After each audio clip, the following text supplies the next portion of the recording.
বিমানে আর power bank নিতে পারবেন না যাত্রীরা, এমনকি ফ্লাইট চলাকালে কোনো ইলেকট্রিক ডিভাইসও চার্জ দিতে পারবেন না তারা। যাত্রীদের জন্য এমন নতুন নিরাপত্তার নির্দেশনা জারি করেছে থাইল্যান্ডের রাষ্ট্রীয় বিমান সংস্থা থাই এয়ারওয়েজ। আগামী 15 মার্চ থেকে এই এয়ারলাইন্সের ফ্লাইট চলাকালীন যাত্রীদের জন্য পাওয়ার ব্যাংক বা সংরক্ষিত ব্যাটারি ব্যবহার ও চার্জ দেওয়া পুরোপুরি নিষিদ্ধ করা হয়েছে। থাই এয়ারওয়েজ জানিয়েছে, যাত্রীদের নিরাপত্তার কথা মাথায় রেখে এই সিদ্ধান্ত নেওয়া হয়েছে। লিথিয়াম আয়ন ব্যাটারির অতিরিক্ত তাপ উৎপন্ন করায় বিস্ফোরণের ঝুঁকির কারণে বিশ্বব্যাপী বেশ কিছু এয়ারলাইন্স এই ধরনের বিধিনিষেধ আরোপ করেছে।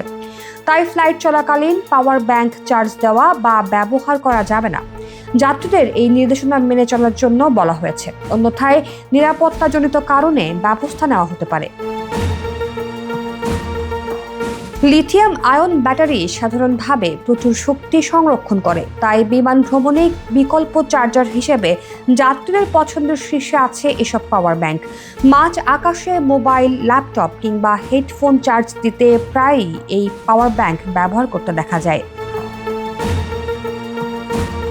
মাত্রাতিরিক্ত পাওয়ার ব্যাংক ব্যবহার উচ্চ মাত্রায় তাপ উৎপন্ন করতে সক্ষম, কখনো কখনো এটি বিস্ফোরণের ঝুঁকিও তৈরি করে।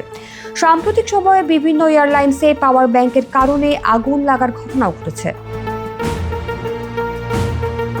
তাই যাত্রীদের আরামদায়ক ও ঝুঁকিবিহীন ভ্রমণ নিশ্চিত করতে থাই এয়ারওয়েজ এই কঠোর সিদ্ধান্ত নিয়েছে। অবশ্য যাত্রীরা তাদের লাগেজে পাওয়ার ব্যাংক বহন করতে পারবেন বলে জানিয়েছে থাই এয়ারওয়েজ। এয়ারলাইনের পক্ষ থেকে যাত্রীদের অনুরোধ করা হয়েছে ভ্রমণের আগে এই নতুন নিয়ম সম্পর্কে সচেতন হতে এবং যথাযথ ব্যবস্থা নিতে।